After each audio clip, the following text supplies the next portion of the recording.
So The Running Man is a 1987 film starring Arnold Schwarzenegger. It's one of his early ones. Now this is a movie that when it came out in 1987, it was set in the future. Some say it's set in the year 2017. It starts that way, but then it cuts to like 18 months later. So technically it's probably 2018, 2019. I do remember watching this when I was a kid. My mother used to say to me that when this movie is set, when that year comes, I will be around about the same age as the Arnold Schwarzenegger character. How cool was that? It was kind of weird watching this film around about 2018, 19, a few years ago. And remembering that and actually being roughly the same age as Schwarzenegger in the movie, give or take a couple of years. So one that I've always liked, and I kind of mention that because this is a bit of a fan favourite for me anyway, and I know it is for a lot of other people. Now what I'm going to do is today I'm going to talk about the 4K Blu-ray release that came out, I think it was in 2022 for the 35th anniversary of the movie. There have been other versions released over the years, so I'm going to do a bit of a comparison to those in terms of the content. This isn't a high-tech review, so I'm just going to cover the basics. So, The Running Man.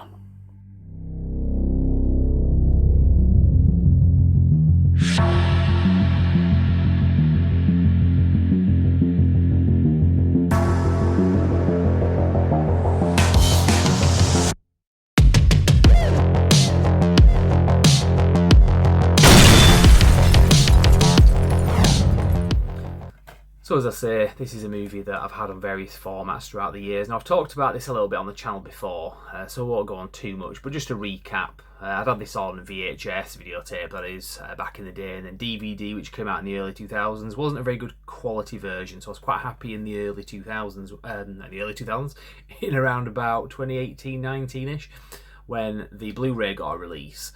And it had some pretty good extra features as well. It had some documentaries, featurettes, that kind of thing, that are worth watching. They're not boring at all.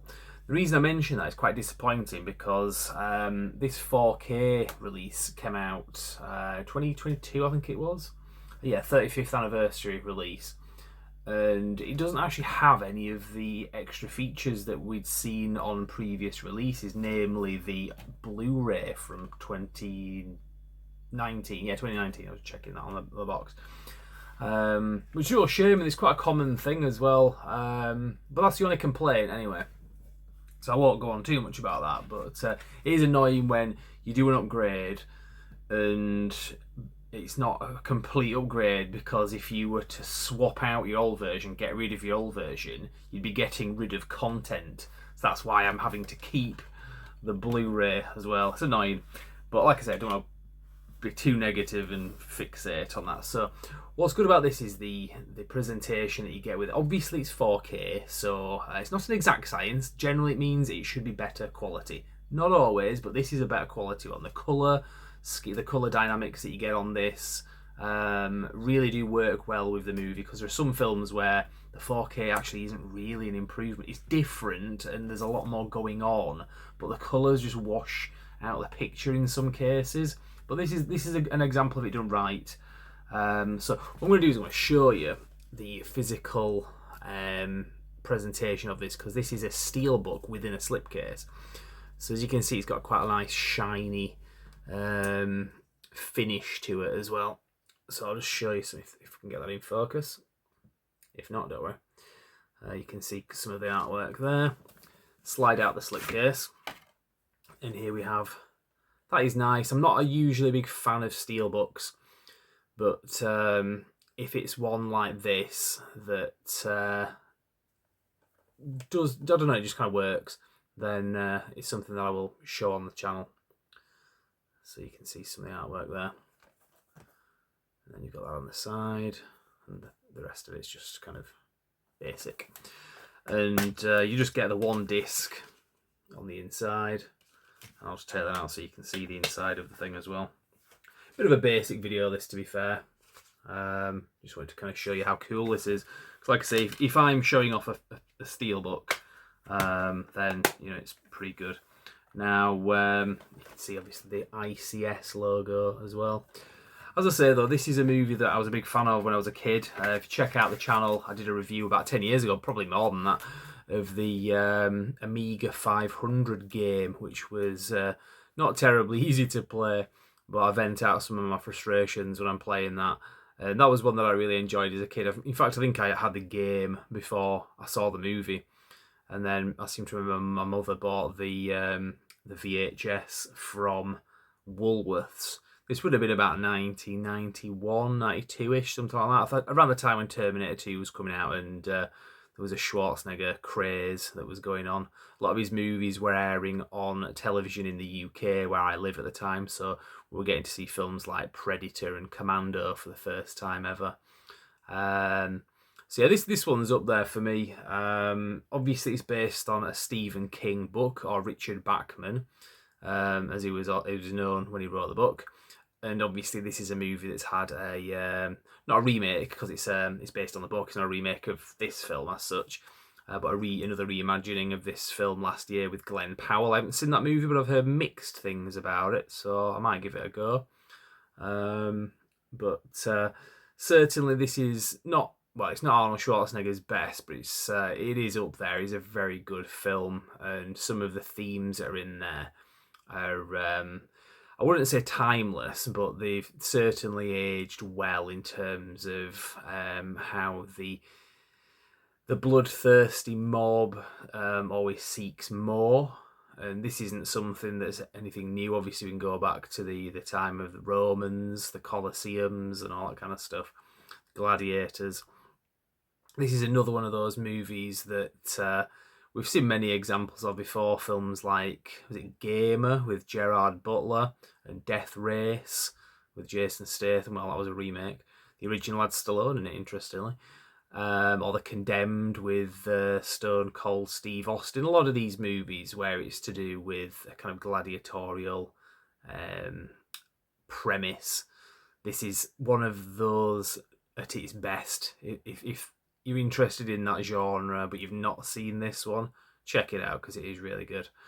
Some interesting stuff. There's a lot of little things in this movie that you might not have noticed. I always remember when I was a kid watching this, there's a character in there who's like kind of a leader of the rebellion, well, the resistance movement, and he's called Mick. And I always thought it was kind of weird because he wasn't like a young guy, but they'd clearly done like makeup on him to make him look older than he actually was, similar to what you got in like Back to the Future, where you see Lorraine McFly and George McFly in the 80s, and they've been aged like with all the makeup and stuff to make them look 30 years older. You could tell they'd done that to this character Mick, and I never understood why. But that character is Mick Fleetwood in real life. That's the name of the actor. He's a singer, obviously. He's in Fleetwood Mac. He's called Mick Fleetwood. He's playing himself in this film. That's really interesting. At the beginning of the film, he says, he's having a go at the Schwarzenegger character, because he's a cop, and he's saying, "Men like you burned all my songs and turned this country into a jail." Because he's Mick Fleetwood, his music, because in the film they make reference to music being censored. So Fleetwood Mac, presumably something that has been censored in the future, well, in this future universe. So that's pretty cool anyway. There's probably loads of other little Easter eggs and stuff that I'm not aware of. So if you're aware of anything as cool as that, feel free to post it in the comments. But yeah, I just wanted to talk about the 4K anyway. It's been out for a couple of years now, and I never really talked about it at the time. I've talked about the soundtrack on vinyl a few years ago, so if you want to check that out on the channel. And obviously, like I say, I've talked about the Amiga 500 game. Myself and my co-review of the Core, we did actually talk about the trailer for the last year's Glenn Powell version, but haven't got around to watching that film yet. So maybe in a future video, I might cover that. We'll see. Like I said, this is something that we cover on this channel in general: action movies, action stars. We kind of focused a bit more. We've always done that, but we were making a point last year to focus more on that more than anything else, really. So if you're into particularly 80s and 90s action movies and action stars, have a look at some of the videos we've done previously. and maybe subscribe to the channel, because there's going to be plenty more to come this year in 2026. And on that note, so this is the first video of the year, so I will say Happy New Year. I hope you had a very good Christmas and a New Year. I certainly had a good one. I was hanging out with my core reviewer.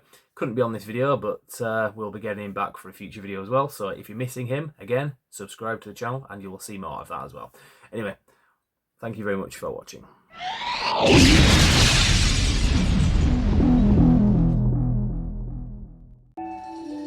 It's as satisfying to me as coming is, you know, as having sex with a woman coming. And so can you believe how much I'm in heaven? I'm like getting the feeling of coming in the gym, I'm getting the feeling of coming at home, I'm getting the feeling of coming backstage when I pump up, when I pose out in front of 5,000 people, I get the same feeling. So I'm coming day and night. I mean, it's terrific, right? So, you know, I'm in heaven.